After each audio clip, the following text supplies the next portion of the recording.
Kumusta kayo? Narito ako ngayon upang magbahagi sa inyo ng isang bagay na sa palagay ko'y katutuwa ninyo dahil magagamit ninyo hindi lamang sa klase ng Filipino kundi para sa iba ring asignatura. Ito ay ang mga gabay sa pagtatala habang nagbabasa. Iminumungkahi naming magtala kayo sa inyong mismong binabasa. Hala, alam ko ang marami sa inyo ay hindi gustong gawin yon dahil minsan mamahalin ang inyong aklat. Pero para ito dun sa mga tao, hindi naman na magpapahiram o ipamimigay ang kanilang aklat pagkatapos silang gamitin. At yung mga aklat na ito ay hindi naman talaga ganun kabamahalin. Kumbaga ito yung mga aklat na hindi mo naman balak ihiwalay sa iyo hanggang sa pagtanda mo. At yung iba naman na talagang hindi masulatan ang mismo orihinal na aklat ay nagpapakopya ng mga pahina ng aklat nila upang yun ang kanilang bigyan ng mga karampatang tala. Kaya ang pamagat ng ating mga gabay ngayon ay tala, talas, talab, talak. Kumbaga ang talas ay humihingi sa iyo ng maging bibong-bibo ka habang nagbabasa. Ang talab naman ay humihingi sa iyo na sana maapektuhan ka at maging malambot ka para madali kang tamaan at antigin ng mga binabasa mo. At dahil naapektuhan ka, ang hinihingi nun pagkatapos ay sumagot ka at magpahiwatig ng iyong mga palagay sa pamagitan ng pagtalak. Kaya naman, tala, talas, talab, talak. Handa ka na ba? Madalas, iminumungkahin natin ang pagtatalang ito kapag nakikisalamuha ka sa isang teksto na talagang napakahirap at parang ibang-iba sa iyo ang sinasabi. Kumbaga hindi mo pa siya kilala. Kaya itong minumungkahin namin ay tinatawag na interactive reading o pakikipag-usap sa binabasa para bagang kinakaibigan mo ang iyong binabasa. Ang kailangan lamang dito ay aklat at pansulat. At bakit kailangan ng pansulat? Dahil nga maglalagay ka ng iyong mga reaksyon sa aklat habang nagbabasa ka. Ipakilala natin ang mga halimbawa ng reaksyon. Halimbawa, may mga reaksyon na nakasalungguhit lang kapag merong mahalagang detalye. Mukhang mahalagang detalye sa lungguhitan natin. Minsan naman, nilalagyan mo ng salungguhit at may puso sa ibabaw kapag ito naman ay detalyeng Filipino. Minsan naman, salungguhit at merong bituin sa ibabaw kapag ito ay isang magandang detalye at parang kinilig ka dahil makasining. At minsan naman kapag hindi mo gaano naunawaan parang nalito ka, binibilugan mo dahil ito ay medyo malabo at hindi mo pa maintindihan. At kung minsan naman sa mga gilid, nagsusulat ka ng mga hashtag o drawing o salin nung binasa mo o lagom o reaksyon na makatutulong sa madaling pag-unawa sa pahina kapag binasa mo ng muli. Kaya handa ka na ba? Sige, halimbawa, basahin natin yung unang saknong ng Ibong Adarna. O sige, kunyari ako yung nagbabasa at nagsisikap umunawa rito. Gagawin ko na ngayon. O Birheng, Inang Marikit, Emperadora sa langit, tulungan po. Mali, hindi pwedeng ganoon ka magbasa. Ang hinihingi nga rito ay matalas at bibong-bibo. At para madali kang talaban at para pwede kang tumalak pagkatapos. Kaya kung magbasa ka, dapat matalas, parang ganito.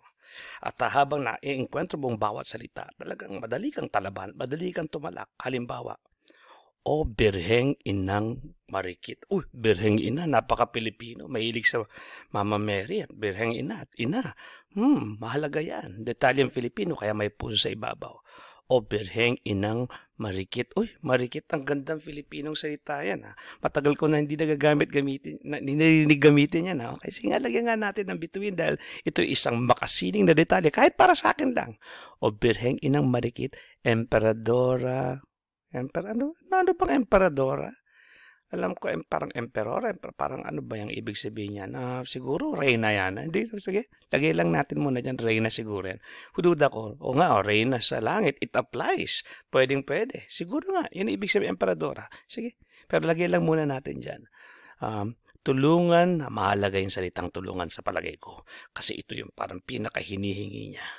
Dito sa saknong na ito, tulungan po, yaring, ano ba itong yaring isip? Ano ba ibig sabihin ng yaring? Alam ko, yari ka. Parang patay ka. Ano bang yaring isip? Patay isip? Tulungan po. Ano ba? Siguro ibig sabihin ng yaring dito kasi sa isip, parang ang aking o kaya itong isip. Di ko alam, di ko sigurado. Basta sulat lang natin dyan. At matutong makapagsulit. Mahalaga yung makapagsulit. Mahalaga yung makapagsulit kasi yun ang hinihingi niyang tulungan siya na pagsulit, matuto makapagsulit. Pero kahit mahalaga makapagsulit, hindi ko naintindihan. Ano ba makapagsulit? Tulungan akong sabay mahalaga yan pero hindi ko naintindihan. Kaya nakabilog din. Ano ba yung makapagsulit? Ano ba yan? Tulungan ako mag-exam, mag-quiz? Di ba ganun? Pagsusulit? Tingnan ko nga. Sa aklat pala may nakalagay na kahulugan.